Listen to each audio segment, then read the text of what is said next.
Atlantic মহাসাগরে তৈরি হওয়া ঘূর্ণিঝড় এরিন দ্রুত শক্তিশালী হয়ে 4 মাত্রা ঝড়ে পরিণত হয়েছে। এটি আটলান্টিকের ইতিহাসের মধ্যে অন্যতম দ্রুত তীব্র হওয়া ঝড়। ঘূর্ণিঝড়টি বর্তমানে অ্যাঙ্গুইলার 120 মাইল উত্তর পূর্বে অবস্থান করছে।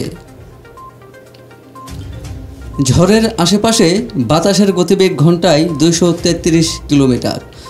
মার্কিন যুক্তরাষ্ট্রের পূর্ব উপকূলের দিকে এগোতে থাকা এরিন রোববার 17 আগস্ট বাহামা, বারমুডা ও যুক্তরাষ্ট্রের পূর্ব উপকূলে আঘাত হানতে পারে। শনিবার 16 আগস্ট এই তথ্য জানিয়েছে মার্কিন জাতীয় ঘূর্ণিঝড় কেন্দ্র NHC। বিবিসির প্রতিবেদনে বলা হয়েছে, স্থানীয় সময় শুক্রবার বেলা 11টায় ঘূর্ণিঝড় এরিন ক্যাটাগরি 1 শক্তিতে রূপ নেয়। ঘন্টায় 75 কিলোমিটার বাতাসের গতিবেগ ছিল।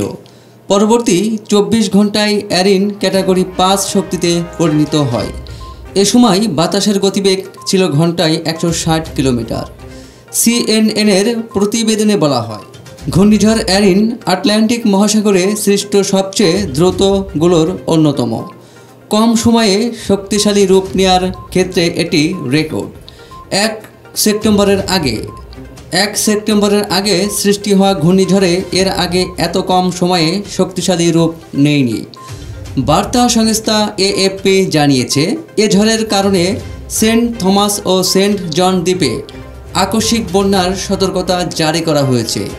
পাশাপাশি Saint Martin, Saint Barthelemy, Saint Martin এবং তুর্কস ও কাইকোস দ্বীপপুঞ্জে ট্রপিক্যাল স্টর্ম সতর্কতা জারি হয়েছে। ঝড়ে সর্বোচ্চ 15 সেন্টিমিটার পর্যন্ত বৃষ্টি হতে পারে, যা আকস্মিক বন্যা ও ভূমিধসের ঝুঁকি তৈরি করেছে।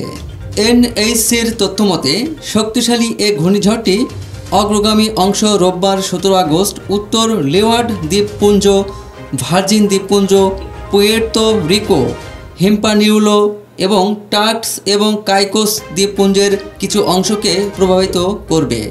আগামী সপ্তাহের শুরুতে রোববার বাহামা, বারমুডা এবং মার্কিন যুক্তরাষ্ট্রের পূর্ব উপকূলে এটি আঘাত হানতে পারে। এরিনের প্রভাবে রোববার উত্তর লেওয়ার্ড দ্বীপপুঞ্জ, ভার্জিন দ্বীপপুঞ্জ এবং পুয়ের্তো রিকো জুড়ে ভারী বৃষ্টিপাতের সম্ভাবনা রয়েছে বলেও জানানো হয়েছে।